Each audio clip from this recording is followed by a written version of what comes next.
Que la grâce de Jésus notre Seigneur et l'amour de Dieu le Père et la communion de l'Esprit Saint soient toujours avec vous. Bien-aimés dans le Christ, en ce quatrième dimanche de Pâques de l'année C, dit aussi dimanche du bon pasteur, des dimanches que nous prions pour l'évocation sacerdotale, pour l'évocation à la vie religieuse, pour l'évocation à la vie consacrée, ces dimanches, le Christ est notre berger. Il est le bon berger.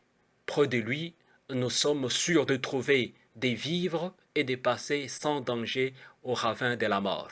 Bien-aimés dans le Christ. La deuxième lecture d'aujourd'hui, l'Apocalypse de Saint Jean, on y voit là la plénitude de vie que nous apporte le ressuscité. Et cette vie n'est pas un royaume des contes de fées.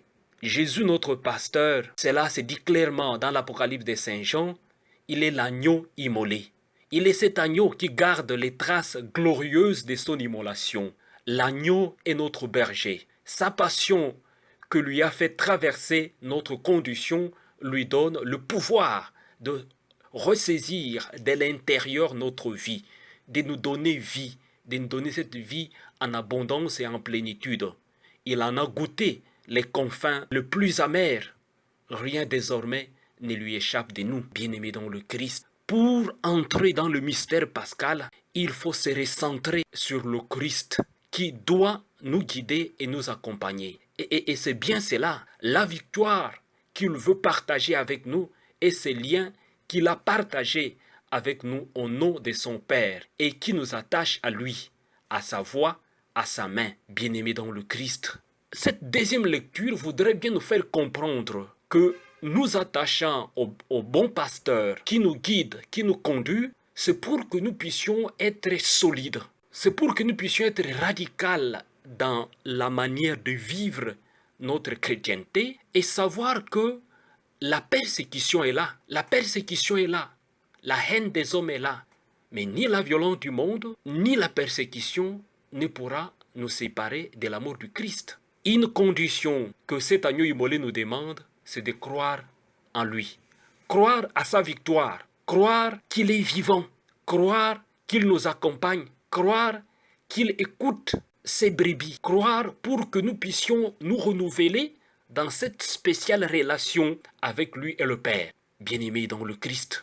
Jésus, comme le bon pasteur, comme le bon berger, il voudrait un peu nous aider à comprendre l'essence du leadership. Le leadership que toute personne peut avoir dans sa vie. L'apôtre Paul et Barnabas, dans la première lecture, ils ont vécu l'opposition, ils ont vécu la persécution, les rejets. Leurs propres frères et sœurs de race les ont calomniés, ils ont contredit. Au-delà de cette opposition, de ces rejets, s'ouvre l'appel aux païens. L'appel aux païens d'hier pour constituer l'église de demain s'ouvre une immensité de joie, une immensité de conversions, une immensité des chants d'apostolat. Bien-aimés dans le Christ.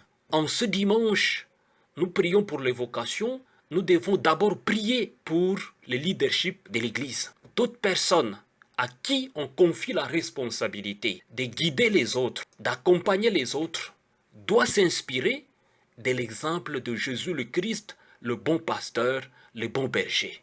Bien-aimés dans le Christ, nous nous situons dans un monde en constant changement. Donc le leader d'aujourd'hui se doit d'être dynamique et flexible.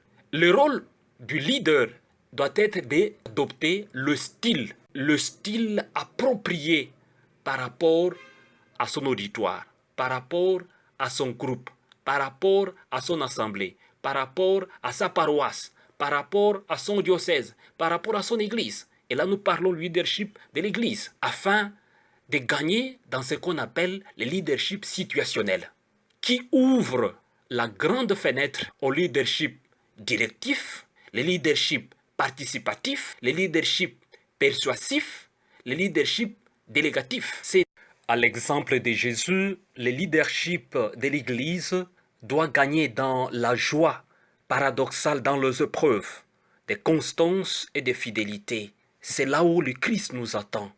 Quand on est leader, c'est là où le Christ nous attend. Comme je l'ai dit, Vous avez la charge d'une paroisse, parcelle d'autorité, vous avez la charge d'un groupe, vous avez la charge du diocèse, d'une congrégation, d'une communauté.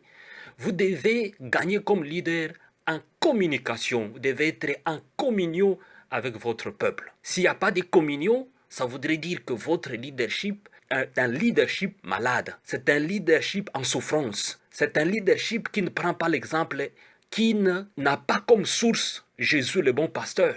Toute autorité de l'Église doit avoir comme source le bon pasteur, Jésus le Christ, qui sait que ses brebis écoutent sa voix. Écouter la voix, ça signifie être dans une affinité, ça signifie le leader lui-même collabore, coopère et dans la communion, une communion qu'on ne peut pas expliquer avec des mots, mais une communion qui se vit, communion dans le respect, communion dans la joie, communion dans le respect de l'autorité, communion dans le respect des autres, communion à promouvoir la vie et à protéger la vie.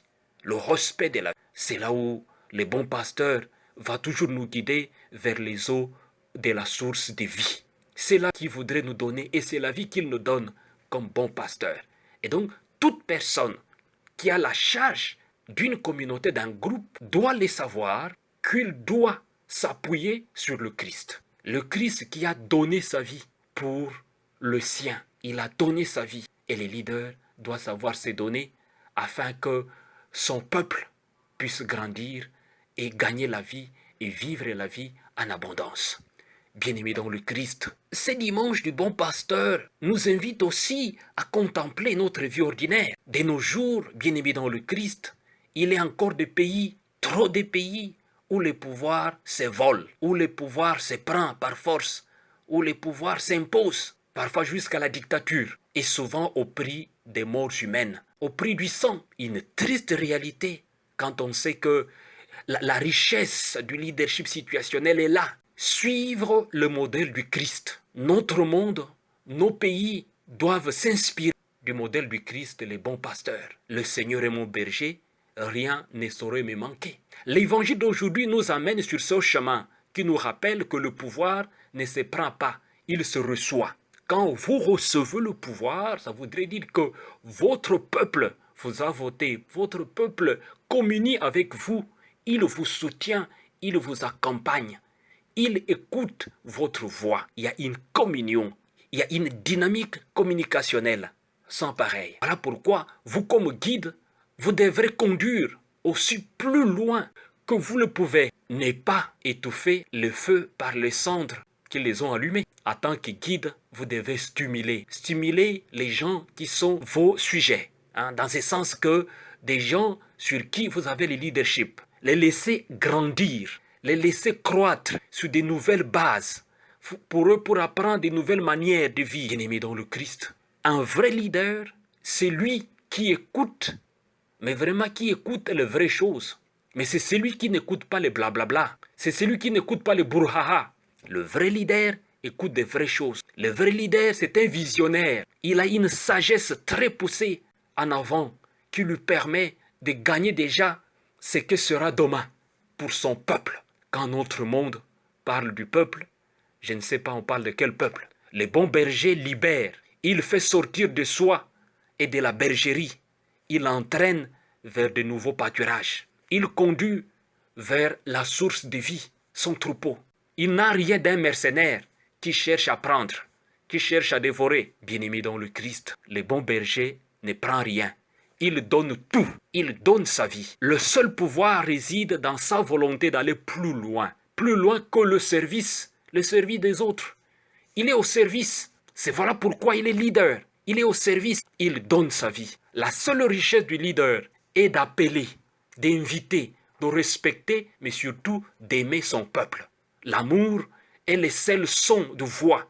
L'amour est le seul langage que nous pouvons parler partout. Et tout le monde écoutera ça. Tout le monde écoutera ce langage qui s'appelle le langage de l'amour, qui s'appelle la générosité, qui s'appelle la charité. Quand vous êtes un leader, vous êtes appelé à gagner dans cette richesse-là. À gagner dans cette richesse d'appeler, d'inviter, de respecter et d'aimer votre peuple. Un leader, un vrai leader ne peut pas se comporter en mercenaire. Il ne peut pas comploter contre son propre peuple parce qu'il veut manger, parce qu'ils voudraient boire plus que les autres, parce qu'ils voulaient gagner en honneur plus que les autres. Mais cela crée l'équiproquo. L'équiproquo qu'on voit dans bien des pays à travers le monde. On cherche les leaders, on ne le trouve pas. Bien-aimés dans le Christ, je suis le bon pasteur, dit Jésus. Mes brebis me connaissent. Ils écoutent ma voix. Voilà notre avenir. Voilà notre espérance. Que Jésus ressuscité nous invite. Nous invite à communier à son leadership. Un leadership de joie et de paix. Un leadership qui s'articule dans sa résurrection. Parce que sa résurrection est une promesse de notre propre résurrection. Il est venu pour que chaque homme et chaque femme, pour que chacune de nous ait la vie en abondance. Pour toute personne qui jouit du leadership, contemplons le Christ ressuscité, les bons pasteurs, afin que nous puissions donner la vie en abondance. Nous prions aujourd'hui pour les vocations sacerdotales, pour les vocations à la vie consacrée, que toutes ces vocations s'inspirent du Christ ressuscité. Contemple le Christ ressuscité et accepte cette vocation comme un don, comme diaconia, comme un service, une vie donnée pour le monde, une vie donnée pour la transformation du monde, que ce monde puisse être un monde généreux, un monde de respect, un monde d'amour, un monde de paix, un monde de justice. Recevez la bénédiction du Seigneur, au nom du Père et du Fils et du Saint-Esprit. Amen.